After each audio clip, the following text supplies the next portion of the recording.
దేశంలోని top director అయిన రాజమౌళి, ఆయన భార్య రమా రాజమౌళి వల్ల నేను చనిపోతున్నాను అంటూ రాజమౌళికి స్నేహితుడిగా చెప్పుకుంటున్న శ్రీనివాసరావు అనే వ్యక్తి ఓ సంచలన వీడియో రిలీజ్ చేశారు. గున్నం గంగరాజు, చంద్రశేఖర్ ఏలేటి, కీరవాణి, మైత్రి మూవీ మేకర్స్ వంటి వారితో కలిసి పనిచేశాను. వాళ్ళందరికీ రాజమౌళితో తన స్నేహం ఎలాంటిదో తెలుసు. 1990 నుండి మా మధ్య స్నేహం ఉంది. రామాయణం, మహాభారతంలో యుద్ధాలన్నీ ఆడవాళ్ల వల్లే జరిగాయని తెలుసు. కానీ తమ మధ్య కూడా ఒక అమ్మాయి వల్లే గొడవ వస్తుందని అనుకోలేదు. ఆర్య సినిమాలో ట్రయాంగిల్ లవ్ స్టోరీ తరహాలో తమది కూడా ట్రయాంగిల్ లవ్ స్టోరీనే. ఏం చేద్దామని రాజమౌళిని అడిగితే నువ్వే నీ ప్రేమను త్యాగం చేసిందిగా చెప్పారు. అలా ఎలా కుదురుతుంది? ముగ్గురం కలిసి ఉందామని చెప్పాను. అందుకు సమాజం ఒప్పుకోదని రాజమౌళి అన్నారు. నేను పెళ్లి చేసుకుంటా, నలుగురం కలిసి ఉందామని రాజమౌళికి చెప్పాను. అలా చాలా చండాలంగా ఉండదని కుదరదన్నారు. కాలం అన్నీ మార్చేస్తుందని చెప్పి నన్నే త్యాగం చేయాల్సిందిగా చెప్పారు.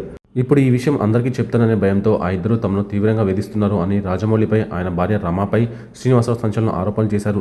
ఇది పబ్లిసిటీ కోసం చేయడం లేదని, పబ్లిసిటీ కోసం వీడియోలు చేసేవారు చచ్చిపోవడానికి సిద్ధపడ్డారని శ్రీనివాసరావు అభిప్రాయపడ్డారు.